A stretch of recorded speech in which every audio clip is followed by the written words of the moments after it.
Tony and Kris coming up a little later on the show. It's a meme that comes up really every year around this time. It's true. Everybody has the same joke. Same joke. It's funny. I get it. But a little later, we are going to myth bust the hell out of this thing. We're going to ruin Christmas later. Oh, no. Well, not. I don't think we're going to ruin Christmas. We're not trying to ruin Christmas. Gotcha. We're going to try to ruin Christmas later. It's not our intention to ruin Christmas. Not trying to ruin Christmas. I mean, it could happen, I guess, but we're not trying to ruin Christmas. We're not doing that. Well, we'll agree to disagree. Welcome to the show.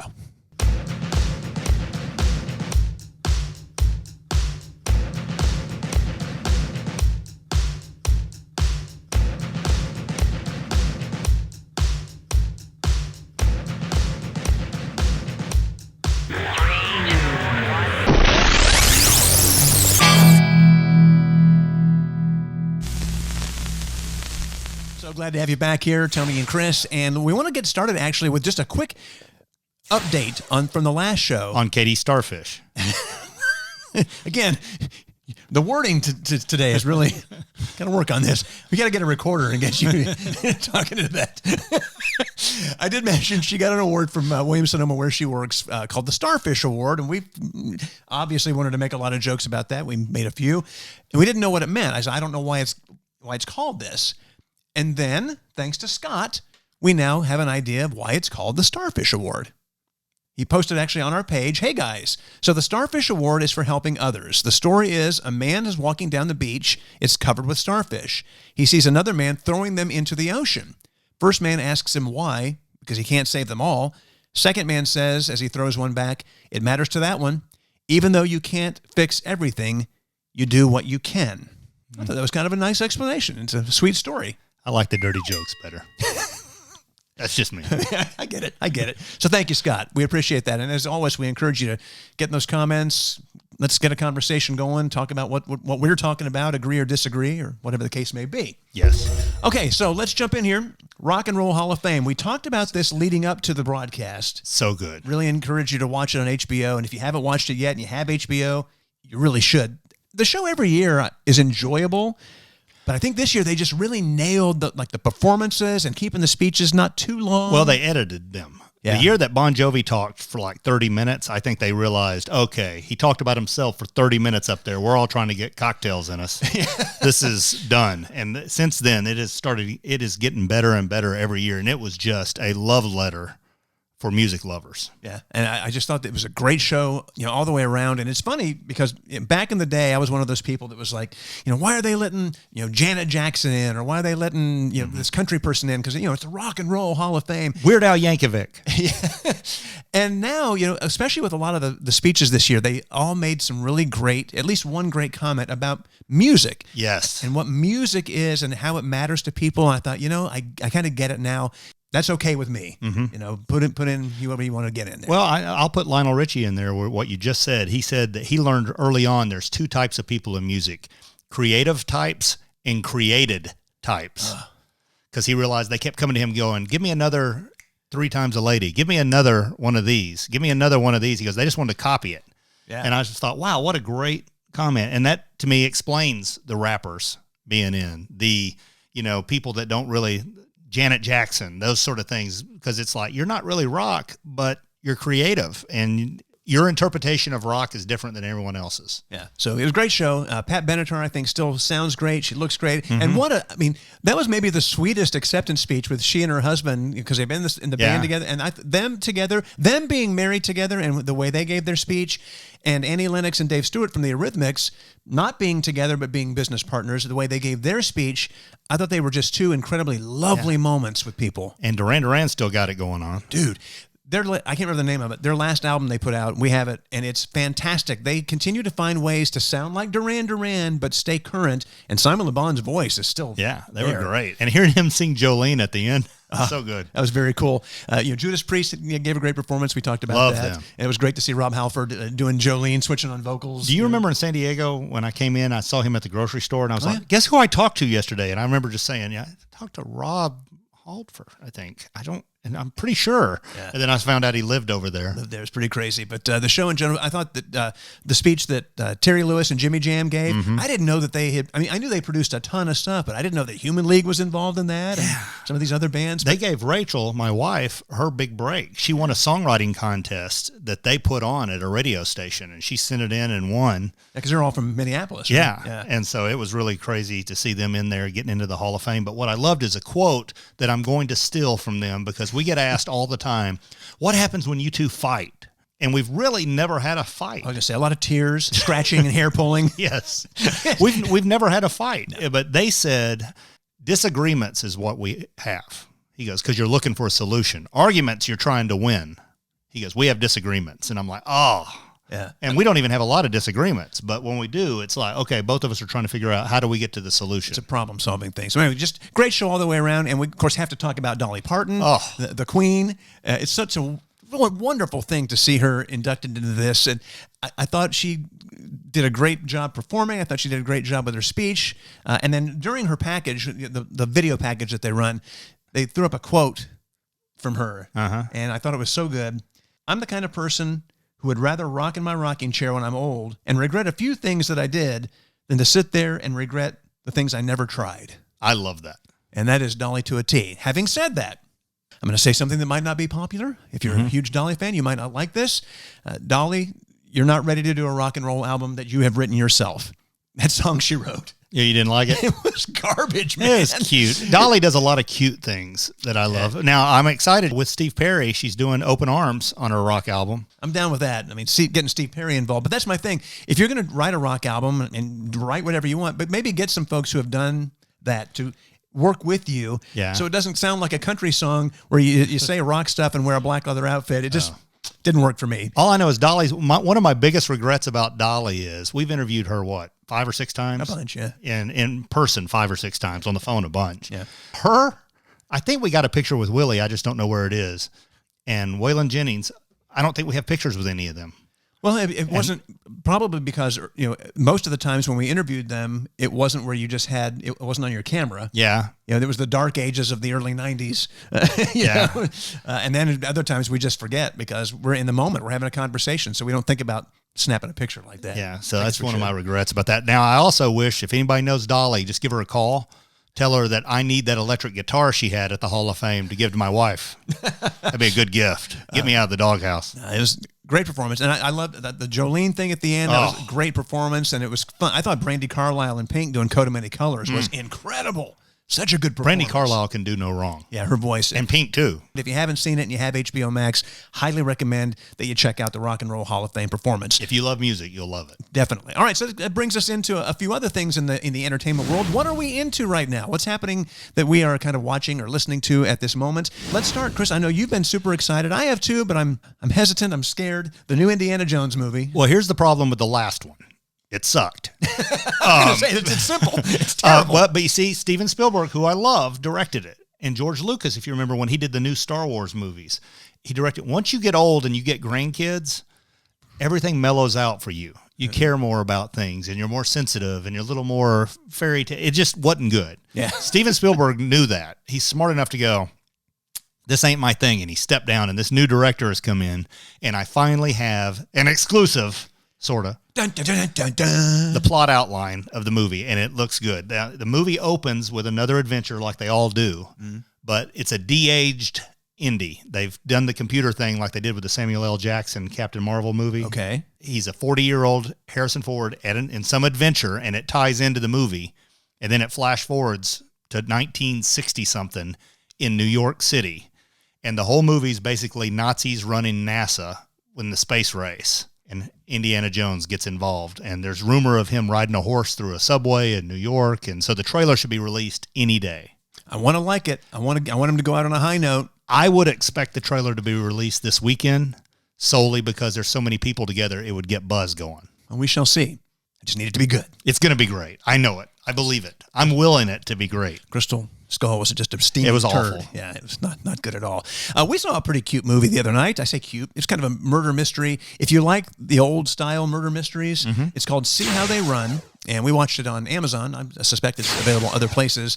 And this is going to be a terrible description because I don't know anybody's name. Sam Rockwell is in it, and Adrian Brody are in it. Okay. So they're both excellent actors. And then there's an actress who plays a major role. I can't pronounce her name. She's, I believe, Irish. But she's been in a bunch of great movies. Saorise is how it's pronounced. I have no idea. And I should have taken the time to look it up. I've done it before, so I apologize. But she's in it. There's a lot of other great people as well. But anyway, it's in the show or in the movie, they're doing a stage performance of Mousetrap, the big Agatha Christie murder mystery. And then there's an actual murder of somebody who's involved in that. And then Sam Rockwell's the detective, and it's them trying to solve this murder. Oh, okay. If you're a Harry Potter fan, you'll recognize the person who plays Agatha Christie. Okay. I won't give it away. But as soon as we saw it, I was like, oh. Well, the guy from Die Hard's dead. It's not Alan Rickman. It is a woman. Oh, okay. I know things can get confusing in this day and age, but no. It's if you're a Harry Potter fan, you'll recognize her almost immediately. But a thumbs up. Cute movie, about 90 minutes long, fun little murder mystery. Yes. So I thought it was pretty good. Also, we're watching Mythic Quest is back. And you've heard me mention this before, probably. It's Rob McElhenney, who is one of the creators of Always Sunny in Philadelphia. Okay. Which is one of our favorite shows. We just go back and watch it. It's like Seinfeld, except 10 times worse. Like it is bad. These people are so much worse than the Seinfeld guys. But we love the show. And Mythic Quest is about this group of people working on this online video game, and it's all the quirks and the weird stuff. And the third season's back, and we are loving it. So anxiously awaiting the next episode. Okay. I am bummed now. I'm so spoiled because so many places release a whole season at once. And they make us wait week to week on Mythic Quest. But and then the only other thing I can think of that I'm into hard right now is the Peloton bike, which I'm almost into. But I know the holidays are coming, and I have a real weakness for holiday food, so I've really been going hard on the Peloton. And I got to give a shout out, not that he cares, he's got 1 million followers, but Matt Wilpers, who's one of the trainers at Peloton, did a ride with him the other day, and he got in my head with some really inspirational stuff about how to set yourself up for the new year and how to not repeat some of the same bad habits and stuff. And he's a very great trainer with them. Well, I've been on the bike a lot lately, but I've been coasting, like I'm downhill. So I sat there. I'm going to take this second. I was on the bike for an hour today, but it was all downhill. So I don't think that's going to have the results you're looking for. Yeah, I haven't got anything. We posted something up on our social media on our Facebook page. And by the way, if you haven't checked us out on Facebook, we have a Tony and Kris page, a Tony plus Kris page as well. But the Tony and Kris page is kind of where it's at. And it was just a simple little thing, and we thought we'd share some of your responses to it. Ruin Thanksgiving in 4 words. Tony and Kris. Oh, no, that's 3. That's 3, so it limits it. It's Tony and Kris. There you go. Now we've got it. So we just want to share a couple of years that were pretty good. We thought were pretty funny. For our buddy John, did you gain weight? Oh, yes. I challenge everyone to do that to every woman that walks through the door. Hey, look, it's a conversation starter. I guarantee you, even if you laugh and go, we're just joking, we're seeing what everybody says, watch their plates when we go to eat. Woo. If you do it as they come in the door, have you gained weight? They'll be up there at Thanksgiving dinner like, no, it's all I need is that one green bean. I think about Katie's family and how hardcore they are. They're a lot like her. And if I walked in and said that to somebody, they would shoot to the outside of the house and you would just see me come flying through a window as I was thrown through a window. From Stephanie, green bean casserole's ready. Ooh. I think we made our feelings clear on green bean casserole in the last episode. Tammy, tofu turkey this year. Gross. When Lexi was a vegan, we had a lot of, and she's still a vegetarian, so she does other things. But the vegan thing, I had to make What's a couple the difference? Well, vegan, there's no butter, no dairy of any kind, so there's no cheese. And I had to make her a couple of, like, a fake this or that. And it was the stuff that went into it in the process. And it turned out, I guess it was pretty good. She liked it, but gross. Man, alive, a vegan, and that's even worse than being a vegetarian. I respect what you're doing. I don't. I just don't have the willpower and the I want bacon-infused bacon. This is a good one. Kris, this might be familiar for you and your family gatherings. From Josh, the cops are here. Oh, yeah, the old days. Yeah. Tammy, in-laws are coming over. And then the last one, and this one was probably a go-to. You want to get a fight going. You could just back up the did you gain weight and then turn to somebody else and go, today we talk politics. Oh, yeah. That's always fun. Always great for a holiday gathering. So thank you. That's good anywhere. Thanks for the responses on that. We appreciate it. So now we're going to talk about something that comes up every year. And there's the regular version of the meme, but I like the one that you found, Kris. So you'll see the first part top of this and you'll say, oh, I know that meme. But then I love this bottom part too. It's great. So good. But that meme pops up every year. Oh, how did Kevin McAllister's dad afford to take 9 people to Paris for a 2-week? And the way he afforded it is he didn't pay for it. This is an example of people yapping through movies and today's generation not paying attention to the story of a movie. It's not just, this is Hey, look, I know it's kind of weird for us to be really this involved and emotional about a 40-year-old movie, but we didn't have a YouTube show then. So we got to do it now. But I mean, you can talk to people who are our age, you can talk to people younger or whatever, and they just miss it. And that's why this meme is, that meme is so funny. Well, we're myth busting it because it's not about Kevin's dad at all. Home Alone, when you watch it this year, you can ruin the movie for everyone. So, everybody says, he was a day trader and his wife's in fashion, but how do they do this? The reason they're able to afford to go to Paris with all those people for all that time is Uncle Rob paid for it.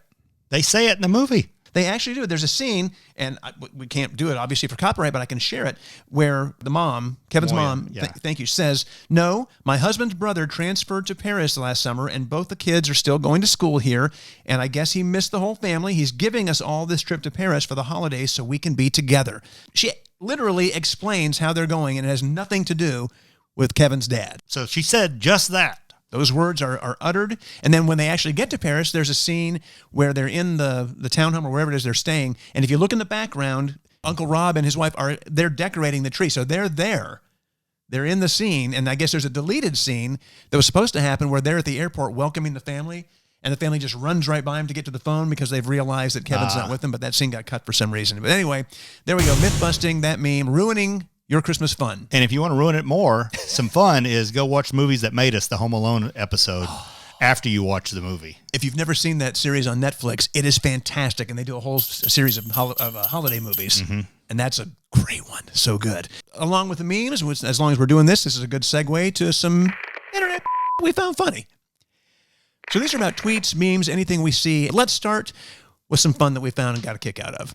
From Mickey1234, I love this. "Me on Thanksgiving, get me another plate, but say it's for you." That's a great picture. I love that. Then this is a classic. "May none of your real feelings slip out at Thanksgiving dinner." That's the last thing you want to do is be honest about stuff. From Ali Ugg 14, "Happy Thanksgiving to someone checking their phone in the toilet to escape their family." If you've never done that, you're really missing out on the finer things in life. I love this one. Moms during November. "Mom, I need more toothpaste." "All right, it'll have to be part of your Christmas, though." Love that. That's going to be my line for the rest of the year. I think it's fantastic. And it's so true because as you get closer and you're just desperate for things, like when I was growing up, the stocking itself was never really much of anything. There were some little treats or something in there, but it wasn't anything big. Katie's family, they do it up. So when her dad and stepmom send us the Christmas package, and it's always full of something, they're too generous. They're very kind, but they have a whole separate thing it's for the stockings. It's say Katie's stocking, Tony's stocking, and then you open it, and it is just, it's insane. Well, I want in on that deal. Yeah, it's a pretty good deal. I told all my kids that if you're not coming for Christmas, you're missing out because Roy and Brenda buy gifts for everybody. Not that that's what it's about necessarily. That's exactly what it's about. All right. Well, hey, we're going to wrap it for today. We hope you have enjoyed. Or you got something else? Yes, I was going to say real quick. We didn't mention it at the beginning, but brought to you by Holly McRae and the Home Marketing Group. Oh, sure. We appreciate it very much. Thank you, Holly McRae. We love you. And that's the place if you're going to buy or sell a home. Call her. They're at 420 Bearden Street. Well, obviously, that's if you're here in East Tennessee. Yeah. Anywhere else you might struggle. Bearden Road, I'm sorry. Yeah. We appreciate great friends, great people. Hope you have a wonderful Thanksgiving. Hope it's been great so far. Hope the rest of your evening is great. And if you're getting into it this weekend, Christmas decorations are getting broken out all over town to be put up. Shopping's going to be happening. Be safe. Be kind. Be patient. These people who are working are giving up time with their families to help you, and you owe them a little bit of kindness. Already saw one person go off on someone. We were both waiting for a car to back out of a spot, and she's looking at the person and going, Was it Katie? No, but I was like, lady, calm down. It's okay. But she was not having it. It's a tough time of year for some people.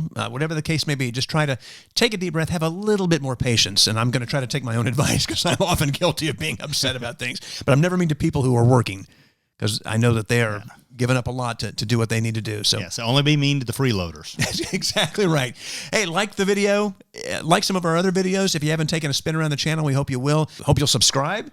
And important for us right now is sharing this information, getting it out there that we have this show. We've had so many people who have said, "Oh, I love that you guys are doing this." So we need you to make sure that you're on here and subscribe to the show. Yeah, and there's over 40 videos on our channel. If you find one you like or that strikes you funny or that you find interesting, share it on your page. Let's get the word out. And more to come for sure. In fact, this weekend, it's a short little series of quick videos. If you're looking for special beverages to enjoy during the holidays. I am. We take the show on the road about 20 yards that way to the bar, and we got some holiday drink recipes that we're going to be popping up and sharing with you. And some of them are pretty darn tasty. Yes. And we've done the full research to make sure that they're delicious. Researched thoroughly. We researched ourselves into the hospital almost. Have a great one. Happy Thanksgiving. We'll see you soon.